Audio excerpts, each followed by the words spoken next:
I've teamed up with GoCar. Let me tell you why. Ireland has more cars on the road today than we've ever had before. In fact, 750,000 households have 2 or more cars. That doesn't sound like the future of driving to me. Car sharing takes cars off the road. In fact, GoCar asked 4,000 of their members, if GoCar didn't exist, would you buy yourself a car? 60% of them said they would. If you want a cost-effective and convenient way to get around, download the GoCar app and discover the smarter and affordable way to move. Amanda, you're very welcome back for another Q&A. We've a couple of questions again. We do. We think we're going to just go with 2 today. Is that right? Yeah, I think 2. Okay, let's see where we go. We just jump in. Jump straight in. Number 1. Hi, Owen. I just saw your voice message there just about self-employed people sending a message to you. So my situation is I'm a dairy farmer from Cork. I seem to end up with a big, huge tax bill to pay at the end of every financial year, which impacts on my cash flow. So I'm just wondering if you can advise as to any sort of an investment scheme or pension fund that I can invest in that will offset the tax liability that I have at the end of every year. Thanks very much. Thank you. Okay, so this person's self-employed. For self-employed people, what it means is they, in October, well, actually it's November, right? Because everyone does it online now, but usually it's the second week in November is the deadline. You put in your tax return and you pay your tax for the previous year. Yeah. So if you think about it, October/November 24, you'll be paying for 23 taxes, okay? 2023 taxes. And there's a couple of things you need to do. He's concerned about the cash flow issues, right? Yeah. One of the things you need to do, which is what we were talking to Karina about, was the idea that you put aside 30%, okay? 30 to 35% of all income you have coming in, you put that to one side for taxes. We've covered that already.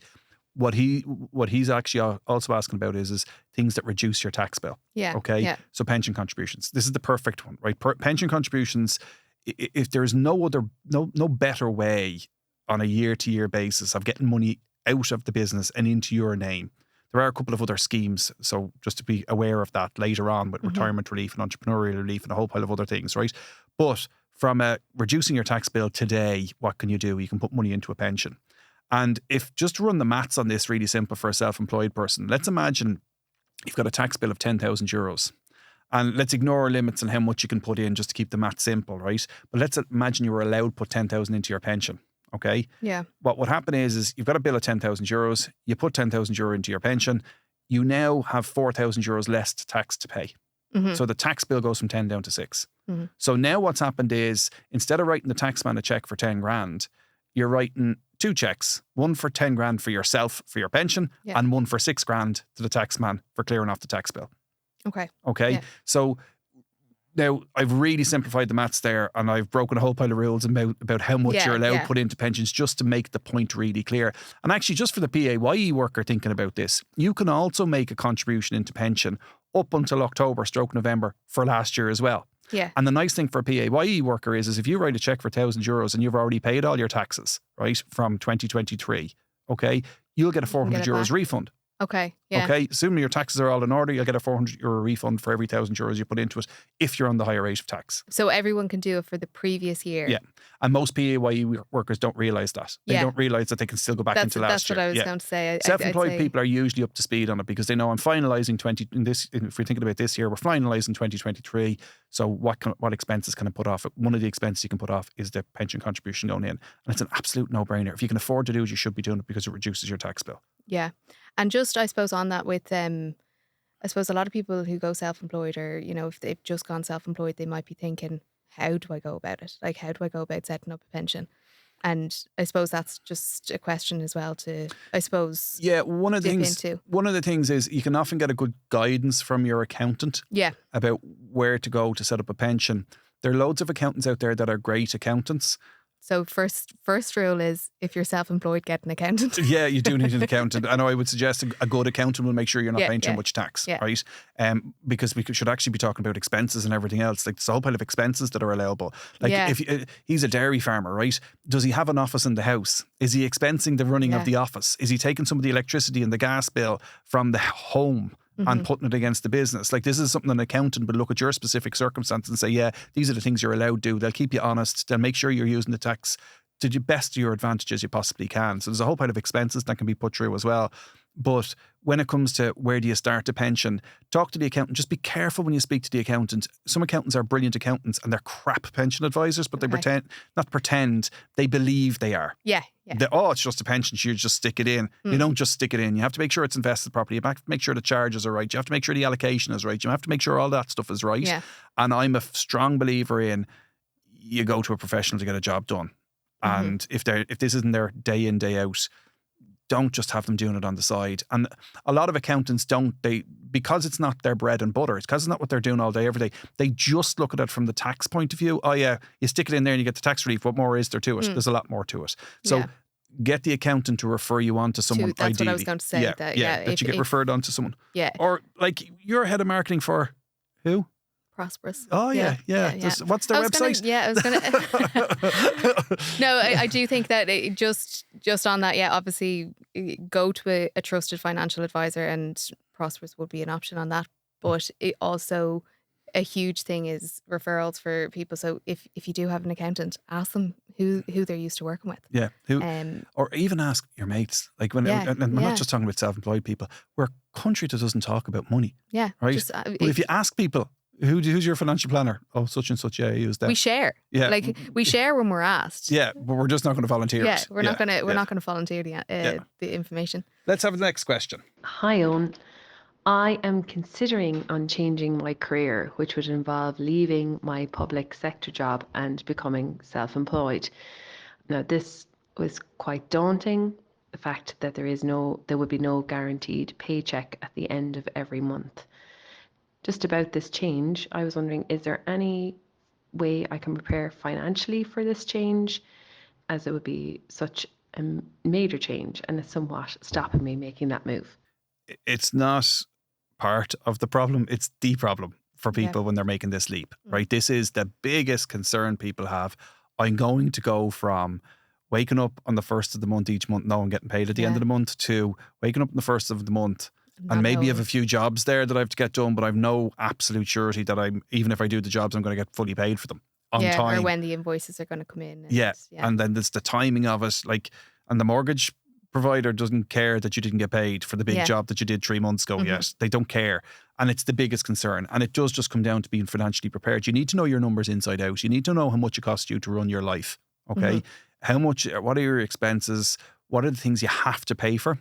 What are the things, it's your needs and your wants? What are the things you need to pay for and what are the things you want to pay for? And it's as simple as that. This is school economics or school budgeting, right? But you really need to sit down with a pen and paper and decide, how much do I need on a month-to-month basis just to survive? And then how much do I need on a month-to-month basis to survive and live a little? And they're your two numbers and they're your basic needs and a little bit of luxury on top of it. That then gives you a much clearer picture of how much savings do I need, right?